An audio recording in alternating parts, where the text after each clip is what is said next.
Hello and a warm welcome to the EDRM Global Webinar channel. My name is Mary Mack. I'm EDRM CEO and Chief Legal Technologist. Today's webinar is a collaboration with our trusted partner eDiscovery Today titled Most Important eDiscovery Case Law Rulings of 2025. We so appreciate your joining us in this year of 2025. Our faculty experts are Doug Austin, Tom O'Connor, the Honorable Judge Andrew Peck, and myself. We're recording today's session for future on-demand access, and slides will be available after the webinar. This webinar, along with all of EDRM's webinars, are available on the EDRM Global Webinar channel for the next quarter to help support your ongoing learning and reference needs. Questions will be answered both during and at the end of the webinar, and we totally solicit them. Holly Robinson, EDRM's Senior Marketing Operations Manager, is here with us. Holly, can you please share what resources are available today? Thanks, Mary. And yes, we're loving On24 with so many ways for you to engage. If you look at the bottom of your screen, you'll see the console, the question mark icons where you can type your questions for today's faculty. And as Mary said, we highly encourage you to do so. You'll also see the paperclip icon. And if you click on it, you'll find today's resources. You can download the On24 engagement tool descriptions to help you better engage with the platform.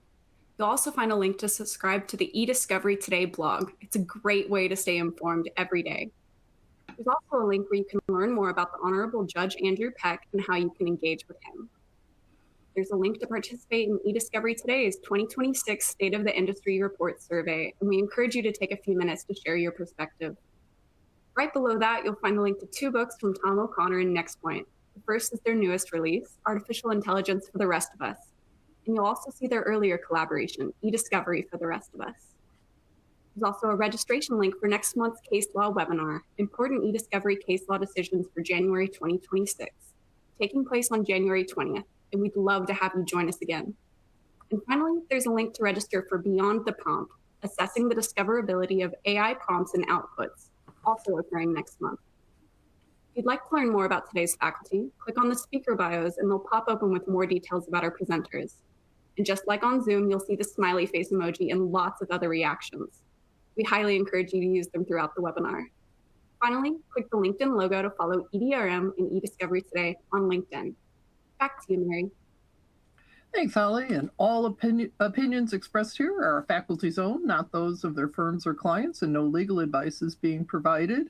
And our faculty today, Doug Austin, who is the editor of eDiscovery Today, which is a daily blog about eDiscovery, information governance, cybersecurity, data privacy, artificial intelligence trends, best practices, and case law.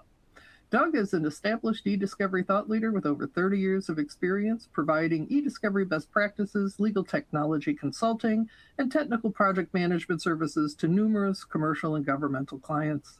Doug has published a daily blog since 2010 and has written numerous articles and white papers, receiving the J.D. Supra Reader's Choice Award for Top eDiscovery Author and Top Cybersecurity Author.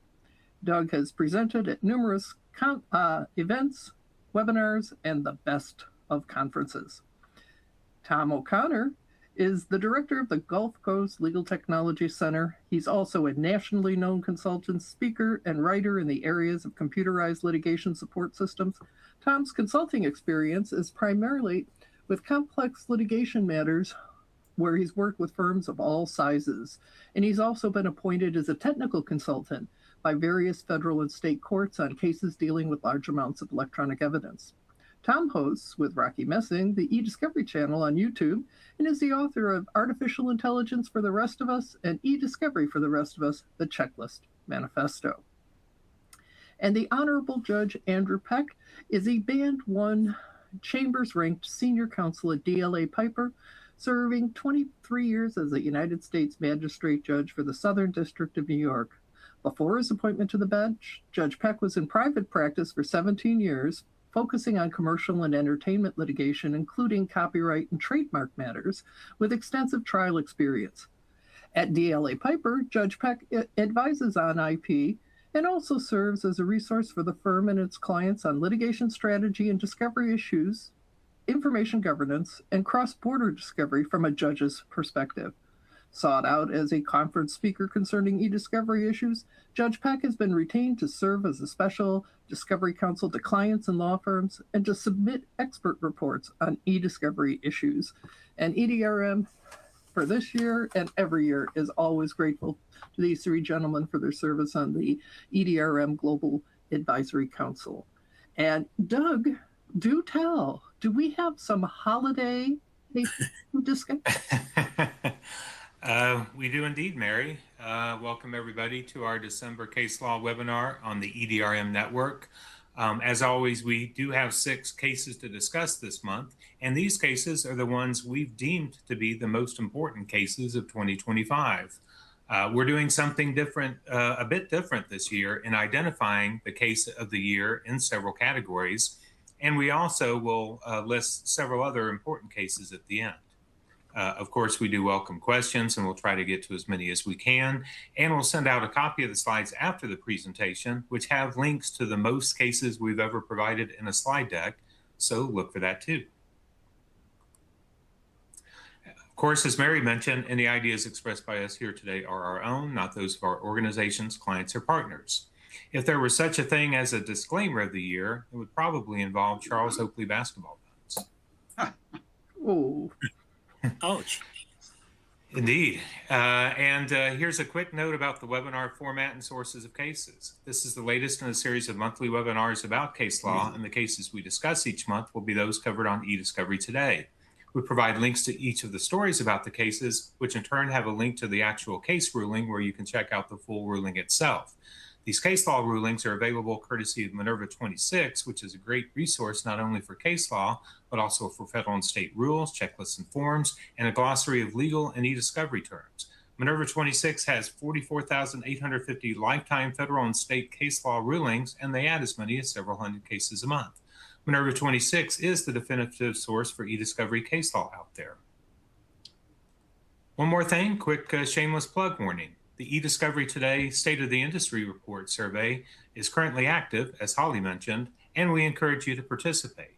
You can do so by scanning the QR code there. It's got 12 quick questions, takes literally 2 minutes, and you'll get a copy of the report when it's released early next year.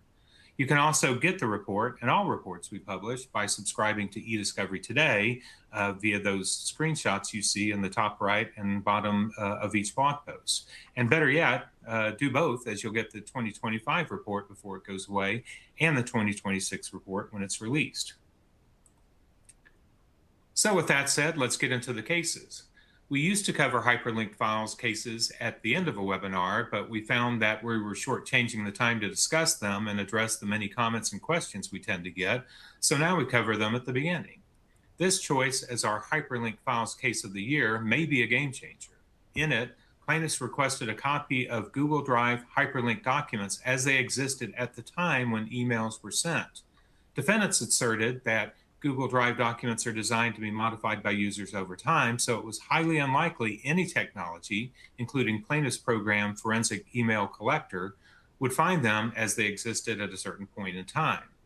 As Arizona Magistrate Judge John Boyle stated, plaintiffs state that defendants refused to produce versions of hyperlinked documents contemporaneous to emails that were sent during the relevant period.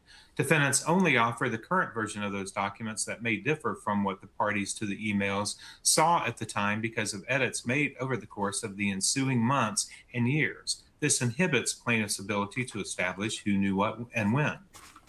Judge Boyle also referenced a previous court order governing production stating, where the automatic collection of the hyperlinked document is technologically feasible, reasonable, and not unduly burdensome, the hyperlinked document will be collected. He also said the court recognizes that the collection of hyperlinked documents existing as they did at the time of the email presents challenges. The court acknowledged the potential for these challenges in the ESI order. While defendants insist that the process will be difficult and that whatever documents FEC collects may lack evidentiary value, the court finds a diligent and collaborative solution in the spirit of the ESI order requires a compromise. And this is probably the sentence to remember from this ruling. The court will not excuse defendants from any efforts to produce contemporaneous hyperlinked documents outright simply because they elected to use a suite of cloud-based web applications that would make that process difficult. So Judge Boyle ordered plaintiff to select up to 2 custodians with defendants to produce responsive documents, i.e. the versions of any documents as closely contemporaneous to but preceding the email communication as is feasible on or before December 1st. So Tom, it's one thing to tell parties they need to produce contemporaneous hyperlinked documents, but if the cloud-based web applications don't support that easily, what are they supposed to do? Well, there's a couple of things. I mean, first and foremost, and this has always been kind of a head scratcher to me, although it's difficult, the duty to preserve is not the duty to preserve only things that can be easily collected. It's the duty to preserve. Get the document at the same time as you preserve the email. Go to the link, download the document, set it aside. There's ways to do that easily. But, that involves some manual work on going and getting the actual document at the time that you're preserving the email. Now, that still may not be the document as it was when it was sent, and you may not be able to get that. May not. But I think you should make a good faith effort at the time of preservation to get what you can then. I think that would go a long way with courts, just showing you're making a reasonable effort to do that. But the other thing is that we've seen, especially in the last 6 months, just as we've talked about some of these cases this year, both Microsoft and Google are addressing this problem. I've got an interview or chat with James Provins from Microsoft on my eDiscovery channel that talks about all the recent additions to Purview and what they're doing with Copilot. And they are actively adding in the ability to get contemporaneous versions of that document and go back to some degree to go back and get older versions. I'd say that with a high degree of caution because A, I haven't tested it, and B, Microsoft is changing this stuff every week. Even James said, I don't know what it's going to look like 3 months from now. So it is difficult. And Google is trying it. And quite frankly, I went through the instructions for Google saving of linked documents.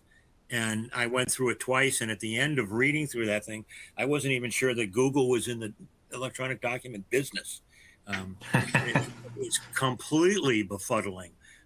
They use Google Vault, and they're still not giving out the combination to the Vault, as far as I can tell. So it is difficult. It's a difficult process. But again, I keep coming back to the duty to preserve is the duty to preserve, and you should do it as soon as possible.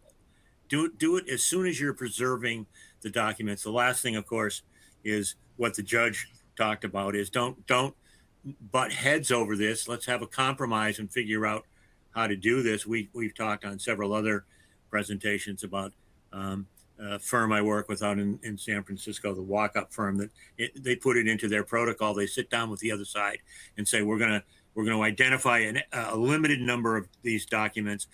I forget if it was 10 or 15, whatever. We're going to deal with those, and we'll deal with those first. We won't go to any others until we figure out how to deal with these. So in essence, what they're saying is, here's the 10 most important that we want, and let's figure out how to get those out. And they've been pretty successful with that.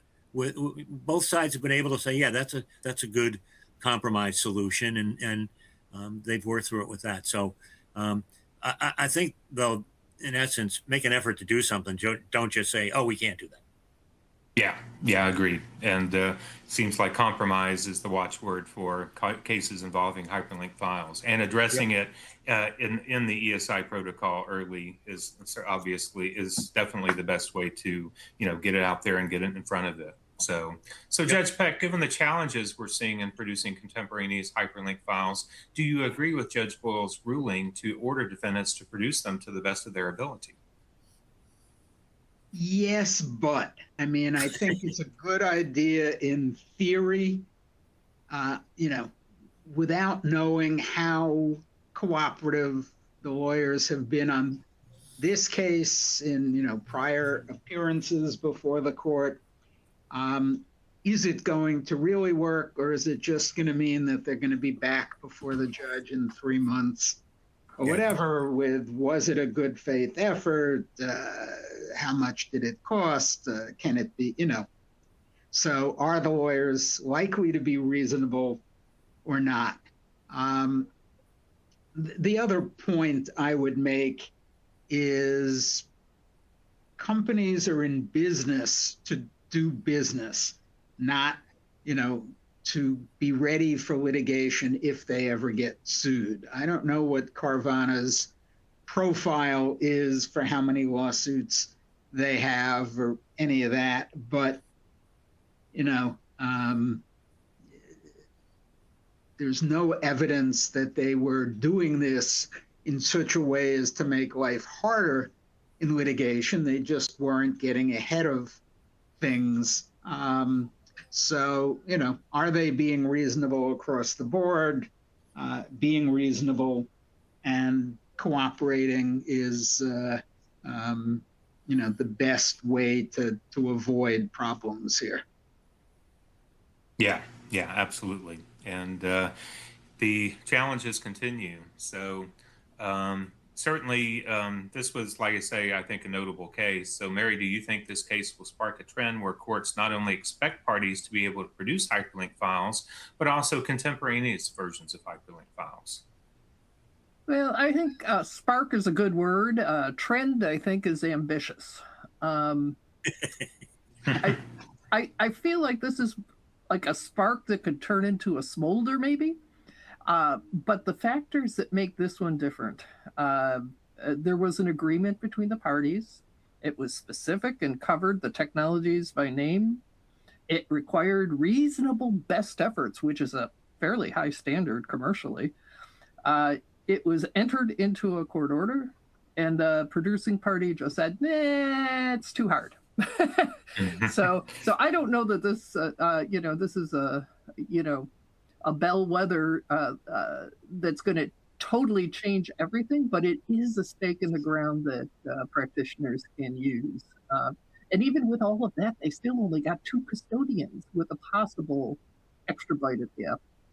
Right. Yeah. 2 custodian kind of initial test, if you will. So as expected, some good comments, questions here. Let me touch on them real quick. Does the ESI protocol still carry a lot of weight in these disputes over hyperlinked documents? Absolutely, and we've seen a couple of cases where it's been a significant factor. The Nichols v. Noom from a few years ago, and then a couple of years ago, the StubHub case. Now, as it turned out, the StubHub case ultimately, StubHub was saved by the fact that they could modify the ESI protocol with good cause. So that enabled them to get out of their agreement to produce the documents as modern, hyperlinked documents as modern attachments, which was key, because I think they entered into that without realizing just what that entailed. So a lot of the cases we're seeing today, this one's maybe a little bit of an exception, are the disputes on deciding on the ESI protocol and deciding how hyperlinked documents or hyperlinked files will be addressed. So that's definitely, I think, one thing we're seeing there. Doug, I would just add to that, it is another cautionary, be careful what you agree to do in the ESI agreement or ESI protocol that became a court order. Make sure you can do it if you say you're willing, and are going to do it. Yeah, absolutely. Yeah, and that's, I think, one of the things we learned in the StubHub case. Case here, what was the showing in United that a contemporary hyperlink was relevant to an issue in the case? If I'm understanding that question correctly, I think what they were trying to indicate was that, at least for the 2 custodians indicated, if the email was relevant, I guess the hyperlinked files was considered, or the contemporary hyperlink file was considered relevant as well. But I'm not sure, that's one of the things I think we see is some people feel like the hyperlink file should only be produced if it is relevant also, not if it's not relevant, even if the email is relevant. And I think there are definitely some people who kind of fall into that school of thought. Yeah, that's a separate argument that does come up a lot, Doug. As a requesting party, I would say we don't have to show that the hyperlink is relevant. You You included it in a relevant email that you produced. Mm-hmm. Yeah, a couple other quick questions. We often preserve mailboxes in place months or years before they're actually gathered. Well over 95% of these held mailboxes are never gathered for review. Is it reasonable to impose a duty to manually track down links at the time of preservation? That's a great distinction. I'm sorry to interrupt, Doug, but yeah, I was using preservation in the meaning of preservation when the duty to preserve comes up under the federal rules, not regular ongoing preservation and archiving. So I think, yeah, we have to distinguish between those two.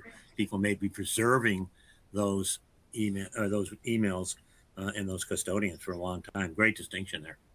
Yeah, absolutely. And I will say that always not so easy. I've covered on several webinars about hyperlink files, the preservation nightmare, where like with M365, if you put a custodian on hold, you're preserving their email, you're preserving the hyperlink files that they send out. You're not preserving the hyperlink files sent to them by other custodians unless they're on hold too. So this is where the data is less custodial these days, and it's causing challenges. So absolutely. In fact, Doug, you had a great post on that on eDiscovery today, just today, about the problems with M365, and it's not easy stuff. It's just not easy. No, absolutely not. And then finally, do you think it would be different if it wasn't Carvana and it was a small company regarding the expectations to keep up with the trends? Perhaps.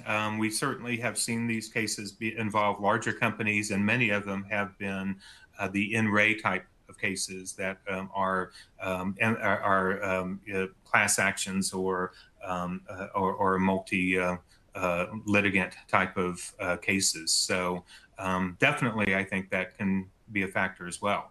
And we would continue talking about it, but we've got 5 other cases to cover and we're already 22 minutes in. So I'm going to move on from there, but some great questions. Thanks for submitting those.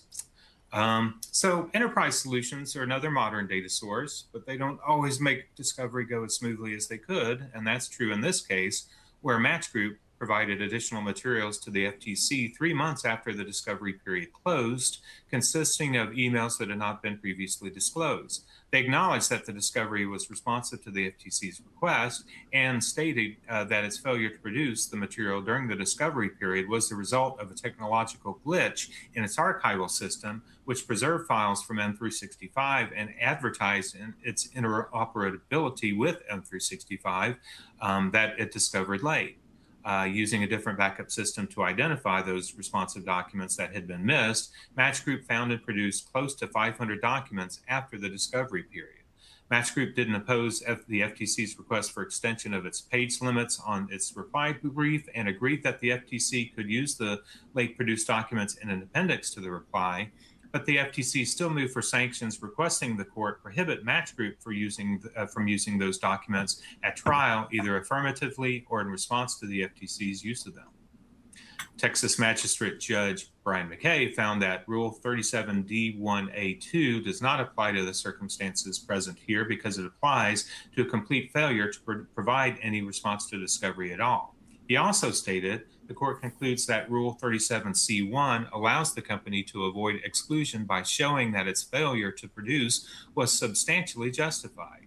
Match Group asserts that it reasonably relied on the archival system to collect documents for production, and the court agrees. Also noting Match Group's representation that it produced more than 300,000 documents in this case during the discovery period. But Judge McKay also ruled sanctions are appropriate under Rule 16F1, stating Match Group acknowledges that it failed to produce documents until after its deadline to do so. That is sufficient to find a violation. Considering the 4 harmlessness factors engaged in connection with sanction under Rule 37C1 holistically, Judge McKay said the court finds that Match Group has not shown that its late production was harmless in all respects. Its failure to produce the documents did not materially impact the merits of the FTC's summary judgment motion, but it did prevent the FTC from questioning certain witnesses about documents that are probative of the FTC's claims. So while finding that sanctions were appropriate, Judge McKay rejected the FTC's requested sanctions. Instead, he allowed the FTC to conduct additional limited discovery on the late produced documents as follows. The FTC may depose up to 3 individuals, each for no more than 2.5 hours. The scope of these depositions is limited to matters directly implicated by the late produced documents. So, Judge Peck, do you think the FTC could have done anything more to convince Judge McKay to issue the one-sided exclusion sanction they requested? Well, if they were able to show bad faith or litigation gamesmanship, litigation misconduct, whether about these documents or earlier in the discovery period, that would have perhaps led to a different result. This is, again, an example where a party is owning up to their mistake or their error, their failure, whatever you want to call it, and being proactive in trying to ameliorate it was clearly showing good faith here. So, again, you don't want to be in a situation where the cover-up is worse than the crime. By being very candid here, made it very easy to avoid any serious sanction and only allow for some limited curative measures.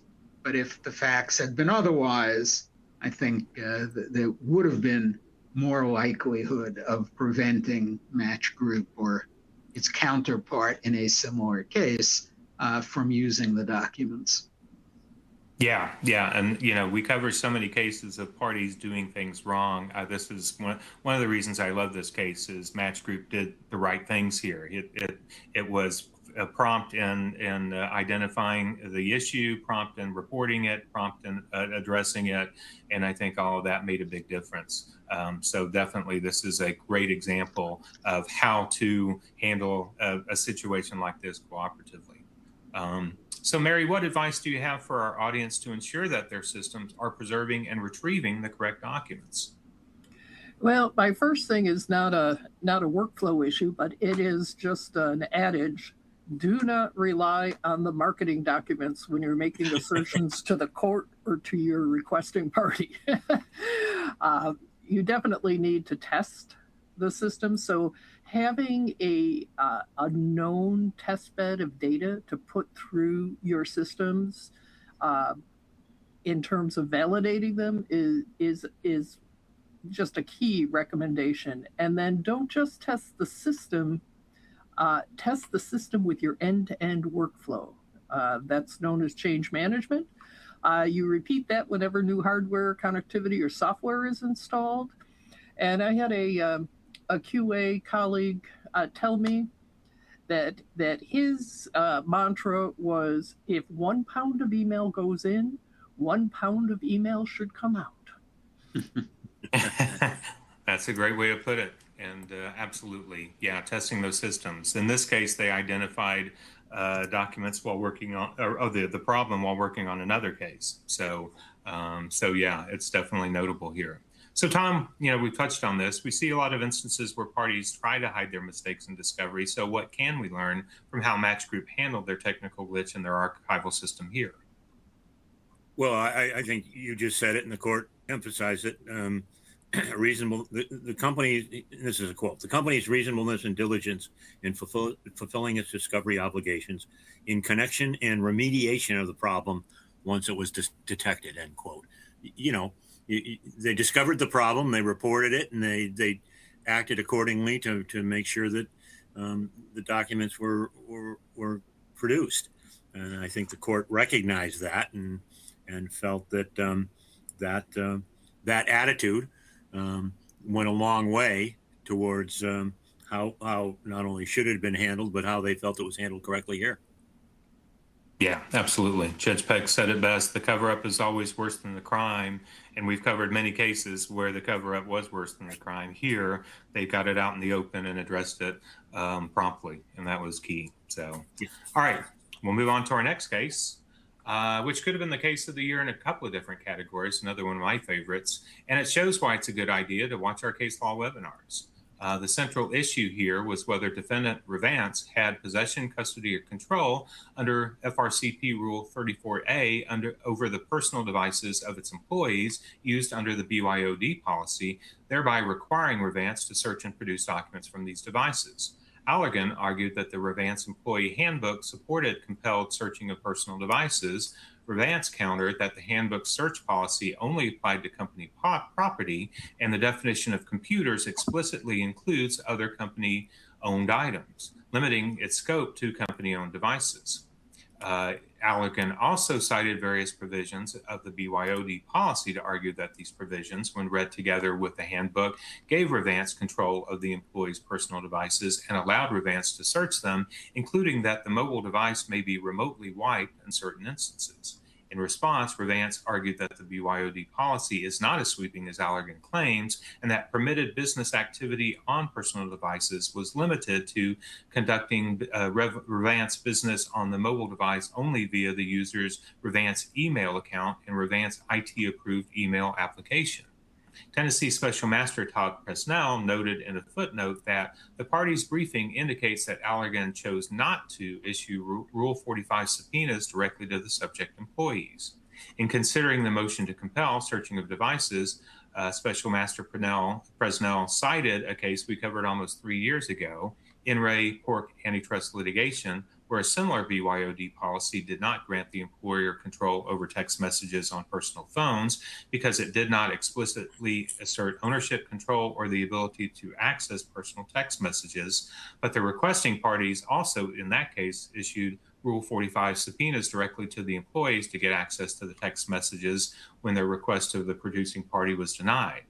Regarding the handbook, Special Master Presnell stated, the Special Master agrees with Revance.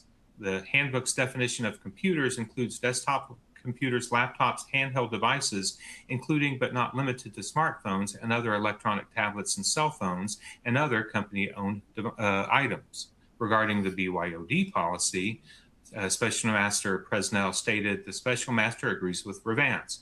Referencing the Pork antitrust case, he said the BYOD policy plainly forbidding the use of personal devices to conduct Revance business and applications other than email militates against a finding that Revance has Rule 34A control of those other applications. He also noted that he ruled as such under both the legal rights standard and the practical ability standard. So he denied plaintiff's motion to compel searching of devices used under Revance's BYOD policies. So, Mary, do you think Allergan's counsel dropped the ball by not also issuing Rule 45 subpoenas to the employees, especially since there were other cases where courts ruled defendants didn't have control over BYOD devices? Well, yeah, I think so, especially since there's a dispute about, whether or not control or legal right or whatever applies, the belt and suspenders approach would be very helpful, but it's also, there's also a cost to it. So you've got incremental efficiency and then timing. Maybe they hope they could go back in with the Rule 45 subpoenas and sort of drag things out a little bit. I don't know, but I think they did drop the ball. Yeah, and it certainly seems like. Go ahead. There could have been a strategic decision that if we issued all these subpoenas and then tried to compel it from the company, which would be easier, that the court would say, don't bother me, deal with the subpoenas to the employees. That'll make the possession, custody, and control issue moot, go away. So they could have thought that it might have affected their motion against Revance if they had subpoenaed the employees. Good point. Yeah. Nice. Yeah, that is a great point. I hadn't thought of that. So, it might be interesting to follow up with this case, see if they did subsequently do that. Yeah. For sure. So, Tom, what advice do you have for our audience on best practices for creating a BYOD policy that protects their organizations? Well, specificity and definitions. I mean, this case is a great example, as you pointed out there in the last paragraph. The special master specifically looked at the wording that, quote, plainly forbidding the use of personal devices to conduct company business and applications other than email, end quote. the more specific and the more detailed, the better off you're going to be when it comes to disputes. Yeah, absolutely. Couldn't agree more. So, Judge Peck, given this case and the NRA pork antitrust litigation, do you think we'll ever see a time where mobile device discovery will be widespread for corporations? If so, what do you think it will take to get there? Well, if there were a change in the federal rules of civil procedure to better define possession, custody, or control, that might change things. But of course, that would take 5 years or so from the date such a proposal was made to the Rules Committee, so don't hold your breath. Could also be that companies will decide that rather than this fighting over what their employees did, didn't do, should have saved, shouldn't have, that it would be cheaper in the long run to issue corporate-owned cell phones to the employees with the mobile iron type control that would capture not only emails from those corporate phones, but the legitimate company-approved ways of doing chatting, texting, et cetera, et cetera, et cetera. So the company would have not only control, but a practical way of getting all of that, et cetera. So I don't know, looking at how much cell phones cost nowadays, I don't think companies are likely to go back into corporate-owned devices as opposed to BYOD. But, one of these days, somebody will do that. Yeah, for sure. Yeah, I agree. And this is one of the questions on the State of the Industry Report survey, is about what percentage of cases involve mobile devices. So it will be interesting to see what the results are this year. And of course, we always stratify our results across different respondent groups, including corporations, which have historically been low in that category. So we'll see if that continues. In the meantime, we'll move to the next case. And with the previous case taking mobile device case of the year, that opens this one up to claim possession, custody, and control case of the year. And it's another hyperlink files case. Here, defendant Crow contended he was entitled to an adverse inference instruction because of spoliation of ESI by the plaintiffs. Defendant's motion addressed two types of ESI: an unedited version of a podcast interview of plaintiff Julia Hubbard and computer data that belonged to defendant Richard Hubbard, which you see discussed in the second bullet point there. After plaintiff Hubbard sat for the interview, the podcaster sent her a link to the recording of the podcast for her feedback. The email with the link from the podcaster was produced, but not in its native form, so the hyperlink in the document was not active. Plaintiff Hubbard forwarded an email from her attorney to the podcaster containing advice to remove a 4-minute segment that takes the heat a bit off defendant Crow if his lawyers come across this from the podcast, and the podcaster edited the recording as requested. The parties represented that the edited version of the podcast was still publicly available, but the unedited version the podcaster originally sent was not, and plaintiff Hubbard and her attorney represented that the link in the email to the original recording did not work anymore.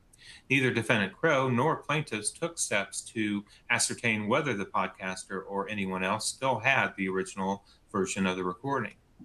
As Texas Magistrate Judge Elizabeth Chesney stated regarding the linked podcast files, she said, the question of whether the podcast recording was ever in plaintiff's possession, custody, and control is also in dispute.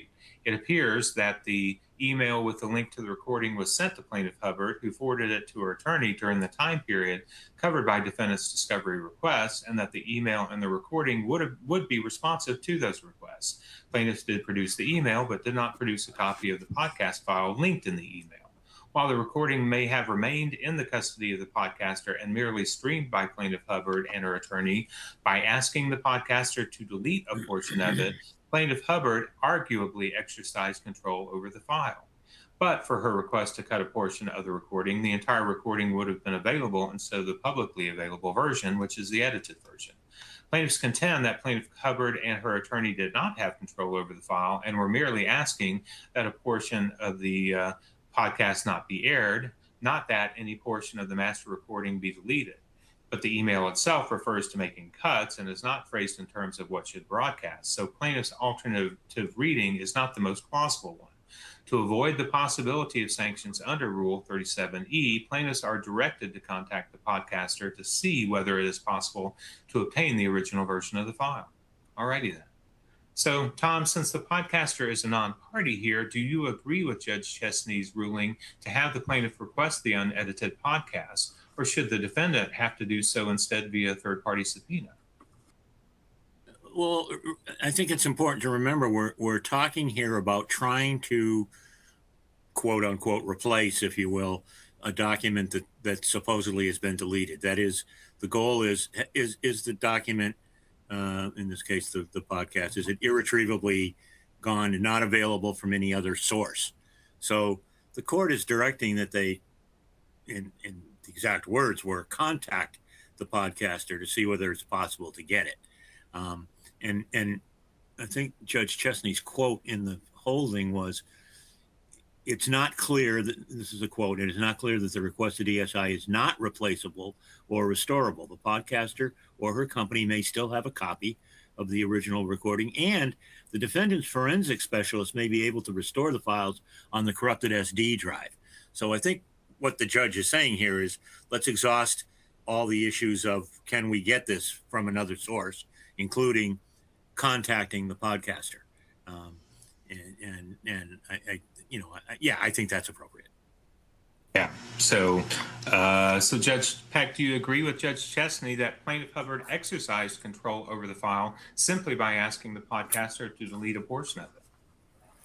No, but first let me also add something to what Tom was talking about. It often puzzles me in these sort of cases, is the information available from another source? Who should have the obligation to do that? Should it be, the person moving for sanctions or the person trying to avoid sanctions?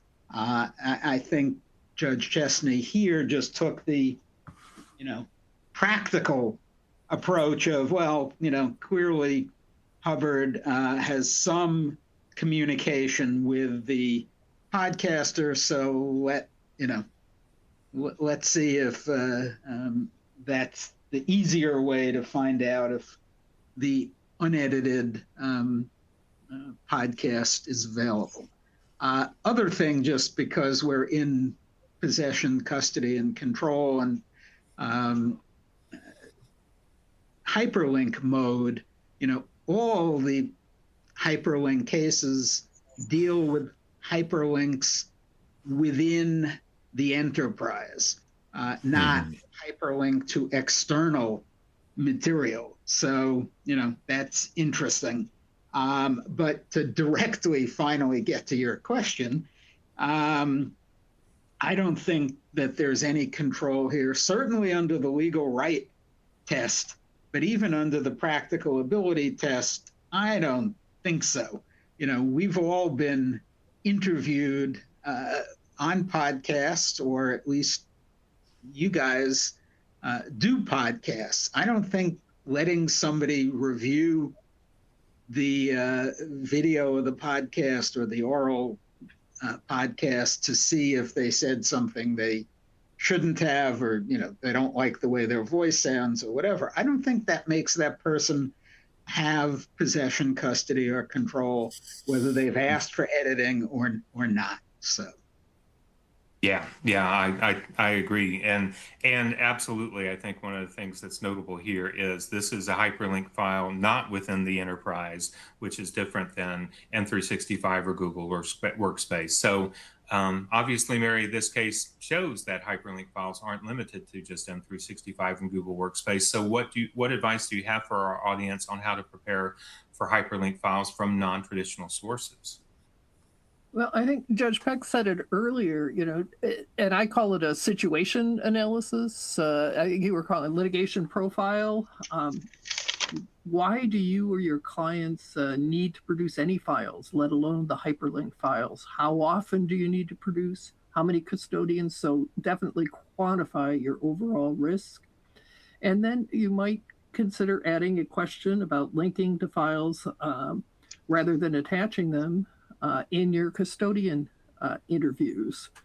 And then if you really want to get your hands around it, look at a recent past case, search for hyperlinks in the body of emails. You can certainly search for the HTTPS : whack whack, or without the S. And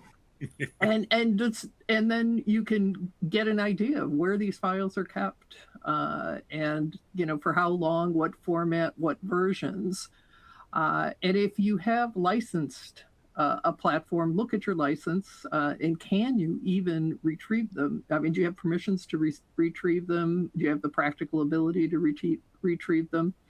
So it is definitely something to prepare for. I think about systems like DocuSign that have contracts in them, and if there's not a copy of the contract, in straight up in PDF in somebody's file share and it's resident inside the DocuSign, I mean, you do have to be able to retrieve these things from external sources sometimes.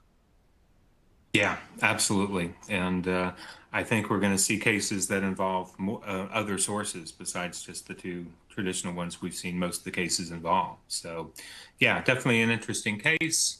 We'll move on to the next one. And you would think Judge Peck has it in his contract that we must cover Rule 502D cases, but he actually keeps suggesting great cases that we love to cover. So here, Amazon attempted to claw back 3 categories of documents it had previously provided to the plaintiffs. The parties stipulated to an ESI order, which contained a 502D component and was entered by the court. The first category was documents clawed back after a privilege re-review, where plaintiffs contended that the ESI order and Rule 502D do not permit the clawback of documents that were intentionally disclosed after a privilege re-review. Amazon argued that the ESI order's language, inadvertent or otherwise, allows for clawbacks of any disclosure, including conscious but mistaken ones, unless they were used for a strategic benefit. Washington District Judge John Chun sided with Amazon, finding the ESI order's language to be decisive. The order explicitly states that Rule 502B's provisions, including the requirement of inadvertence, do not apply. This gives Amazon a free hand in clawing back documents. The second category was documents produced in the pre-suit investigation, where plaintiffs contended that an agreement from April 2024 did not retroactively apply the ESI order, which was entered later, to documents produced during the FTC's pre-suit investigation, meaning the stricter Rule 502B standard applies. Defendant contended the agreement stated that investigation-era documents were deemed produced in the litigation, meaning they should be treated like any other production and fall under the ESI order's protection.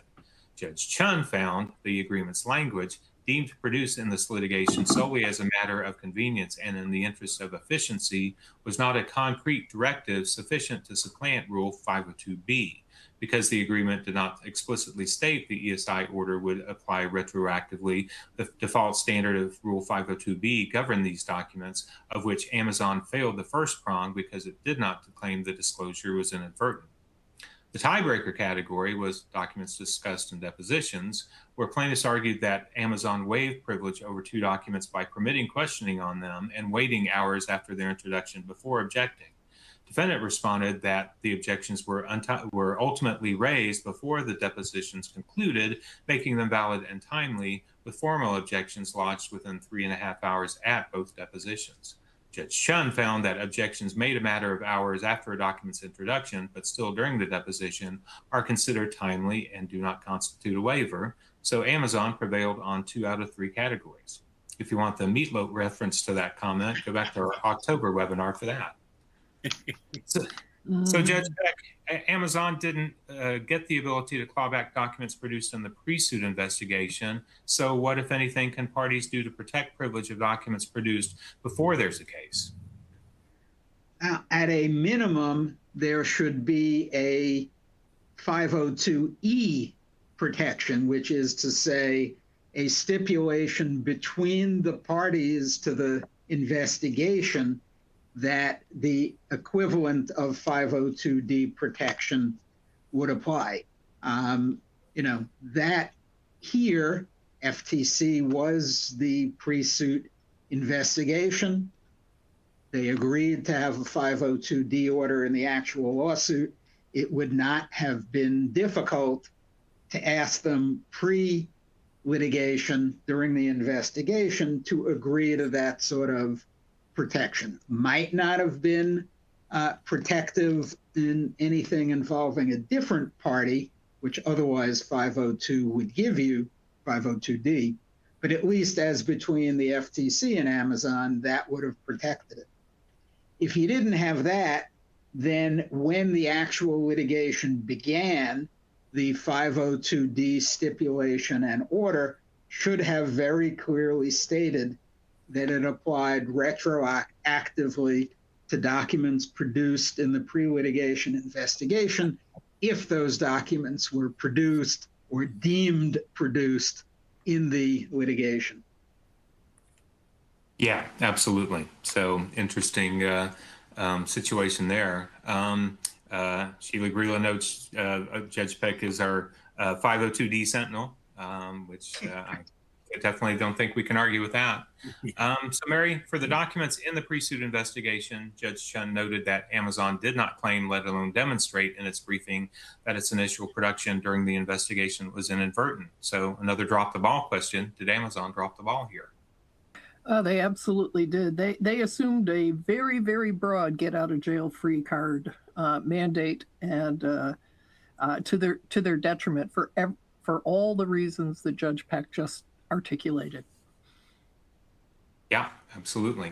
I hate to disagree with you, Mary, on one thing you said there. Maybe I'm just being protective of Amazon's counsel because, well, we don't represent Amazon in this case. We have represented Amazon in other cases. I don't think there was a drop the ball in not arguing inadvertent or arguing that it was inadvertent. Sorry. Clearly, they produced these to the FTC in the investigation in the hope of convincing the FTC not to bring a proceeding against them. I think they couldn't have, with a straight face, argued inadvertence. They could have argued the other things that we talked about. Yeah, great point. Point so, taken. Tom, yeah. So, Tom, even if Amazon can claw back documents in 2 out of 3 categories, you can't unring a bell. So what can parties do to minimize the disclosure of privileged documents and avoid having to request clawbacks in the first place? Yeah, great point. So 2 things. The Sedona Conference, first, the Sedona Conference guidelines talk about privilege and some of the issues there, but there's also a Sedona commentary on the protection of privileged DSI. And I know, Judge, has that been updated recently? Do you have any sense of where they are on that particular commentary? The Sedona Principles has not been updated and isn't likely to be in the near future. The Sedona commentary on privilege in 502D is relatively recent. Yeah. So again, I don't think that will be updated. I think it's great as it currently stands. But it's definitely everybody should read it. If you have a question about this issue, you should read that commentary. The 3 points that I take from that and some other sources, and 3 things that I always talk about with my clients. The first one is to segregate the privileged information immediately. Don't try to save it for a review that may take some while. Try to get as much privilege information identified and segregated as soon as it's produced, even if that's a down and dirty production. It'll get you thinking about those documents, and one document may lead to another, et cetera. You can, and you can use, especially if you're ingesting into a large product, you can use some technology to do that, whether it's simple search terms, predictive coding, AI, whatever. You can try to find that out right at the beginning when you're ingesting and set those aside. Then when you eventually do a review, especially as you get more and more documents, I always recommend a multi-layered review process. You have multiple people doing the review, have people switching off Don't have one or two people responsible for the entire review just for privilege. It's a daunting process, even with a relatively small amount of documents. When we worked on the tobacco litigation, even within one shift within the shop, we would have people only work 4 hours on actual coding, and then 4 hours they would switch off and do review of the other coders. So you want to have some sort of a multi-layered or multi-tiered review process. And then before you produce, do another set of eyeballs, if you will, and that's run a search for your privilege terms in your production before it goes out to see if there still is something in there that may have been overlooked, may have been skipped. It's a daunting prospect, as I said, especially if you have a high number of documents. So take care to try to put as many QC steps into that process as you can. Yeah, absolutely. Many QC steps, leverage technology. Obviously, AI is beginning to be leveraged in that regard as well. But of course, QC is needed with anything, including AI. So got to keep that in mind. So we have 4 minutes to fly through this last case, which if they had been able to fly, we wouldn't have a case. So we'll just kind of keep that in mind. It's our final case of the year, and it involves spoliation of an unusual form of ESI.